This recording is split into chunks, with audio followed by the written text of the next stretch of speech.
going on, everybody? This is James from Master Facts. Boyce, you are here for another Facts Project review. Today, we are going to be talking about Buried Long Ago, written by Anthony Cleveland, artwork and colors done by Alex Cormack, and letters done by Justin Birch.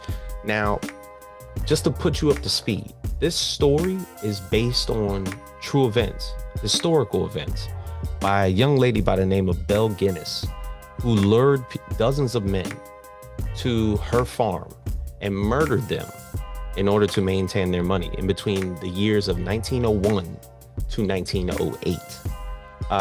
And this is the way that this is built around, the way that this is written is actually pretty excellent because it tells the story almost in the foreground of a lot of fantasy, fairy tale, supernatural, and horror.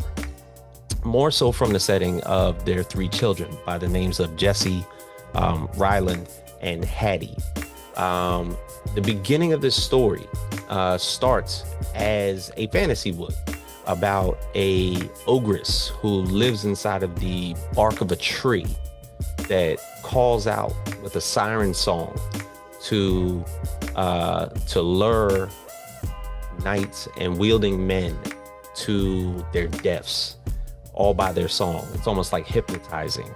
And in one particular frame, you see that a knight has approached, and the knight couldn't contain himself, almost like Odysseus and how the sirens lured Odysseus.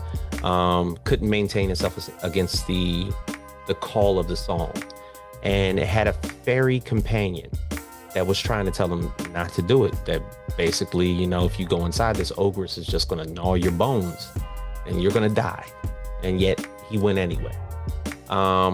And outside of that, the fairy tale kind of grows a little bit to where you find that this whole story is being read by Jessie to her two younger siblings who are on a train to meet their mother, who is going to introduce them to their new stepfather.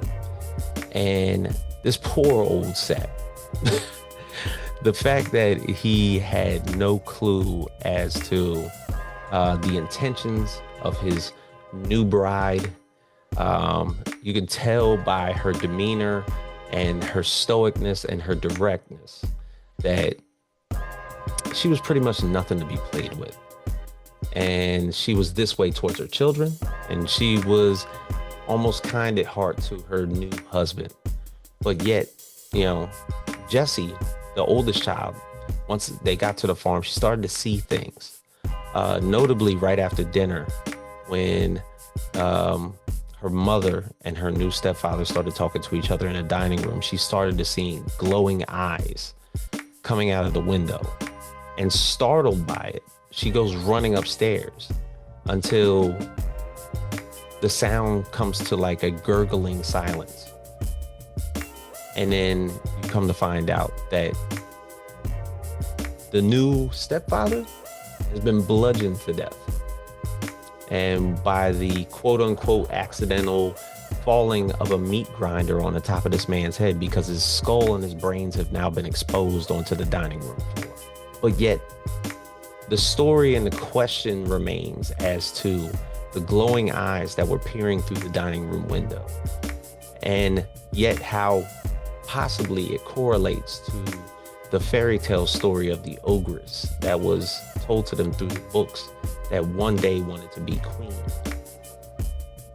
Because these books, necessarily as they've seen, might garner to be true to the story when we get into issues 2, 3, and 4.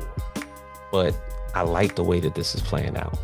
The fact that, this is kind of like a cold case from early America, rural Indiana, early 1900s, and how it's been pretty much built in a way to where it's told in this fantasy supernatural horror way. So look out for us to talk more about this, especially going into issue 2 through Mad Cave Comics. Shout out to Anthony Cleveland, Alex Cormack, and Justin Birch for basically making a tremendous book. And we will be talking about more of this on the channel.